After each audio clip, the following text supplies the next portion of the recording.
Allergy के लिए खून की जांच एक आधुनिक तकनीक है जो खाद्य पदार्थ यानी फूड, पर्यावरणीय कारक यानी धूल, पराग, पालतू जानवरों की रूसी, दवाइयां और अन्य एलर्जन से होने वाली एलर्जी का पता लगाने के लिए की जाती है।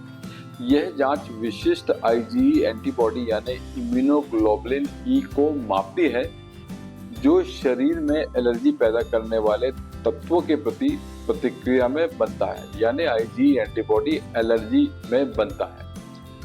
खून की जांच की एलर्जी आमतौर पर बाजू की नस के खून के सैंपल से करी जाती है। खून का सैंपल लेने के बाद लैब में एडवांस टेक्नोलॉजी द्वारा इसकी जांच की जाती है, जिसमें नंबर 1 जो जांच है वो है इम्यूनोकैप। इम्यूनोकैप का दूसरा नाम भी है, वह है फ्लोरोसेंट एंजाइम इम्यूनोएसे यानी कि FEIA। यह सबसे विश्वसनीय और व्यापक रूप से इस्तेमाल करने वाली तकनीक है।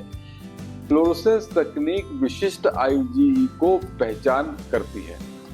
नंबर 2 है एलाइजा यानी कि एंजाइम लिंक्ड इम्यूनोसॉर्बेंट एसे टेस्ट, यानी एलर्जी पैदा करने वाली आईजीई की मात्रा रंग परिवर्तन द्वारा ये तकनीक मापती है। नंबर 3 टेक्निक है रास्ट यानी कि रेडियो एलर्जोसॉर्बेंट टेस्ट, जो एक पुरानी विधि है।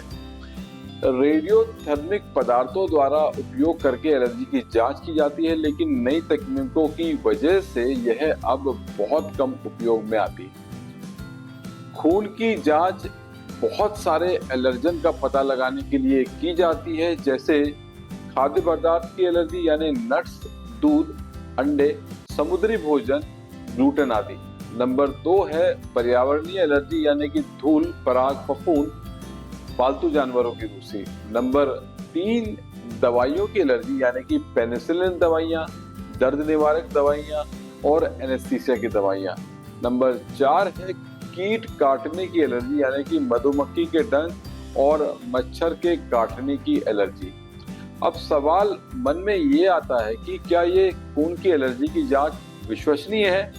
हाँ, क्योंकि इसके काफी फायदे हैं। गंभीर एलर्जी वाले मरीजों के लिए यह काफी सुरक्षित होती है, क्योंकि त्वचा परीक्षण की तरह एलर्जी में इसमें सीधा संपर्क नहीं होता। किसी भी समय से किया जा सकता है, भले ही मरीज कोई एंटीहिस्टामिन दवाएं ले रहा हो, क्योंकि स्किन प्रिक टेस्ट एंटीहिस्टामिन दवाओं में नहीं किया जा सकता। और एक ही सैंपल में कई एलर्जन की पहचान हो सकती है, पर इसमें कुछ कमियां भी हैं। कई बार क्या होता है कि ये फॉल्स पॉजिटिव रिजल्ट दे सकती है, यानी कि टेस्ट में एलर्जी दिखे लेकिन वास्तव में उस एलर्जी के कोई लक्षण ना हो। कुछ एलर्जी के लिए स्किन प्रिक टेस्ट की तुलना में यह कम सटीक या एक्यूरेट होती है। एनाफाइलेक्सिस या तात्कालिक एलर्जी जैसे तीव्र प्रतिक्रिया का भी इससे पता नहीं लग पाता। अब सर्वश्रेष्ठ परिणामों के लिए एलर्जी की खून की जांच हमेशा डॉक्टर की सलाह और मेडिकल हिस्ट्री के आधार पर समझी जानी चाहिए।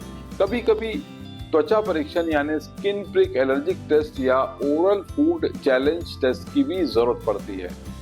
तो इस वीडियो से हम यह निष्कर्ष निकाल सकते हैं कि खून की एलर्जी की जांच एक उपयोगी तकनीक है, लेकिन इसे केवल लक्षणों के आधार पर डॉक्टर की राय के साथ ही समझना चाहिए। एक्यूरेट ट्रीटमेंट और एक्यूरेट इन्वेस्टिगेशन के लिए ईएनटी और अपने एलर्जी विशेषज्ञ के परामर्श करें। समय पर एलर्जी की पहचान और इसका सही प्रबंधन या मैनेजमेंट गंभीर कॉम्प्लिकेशंस को रोक सकता है। इस जानकारी को शेयर करें, एलर्जी परीक्षण के बारे में जागरूकता बढ़ाएं। धन्यवाद।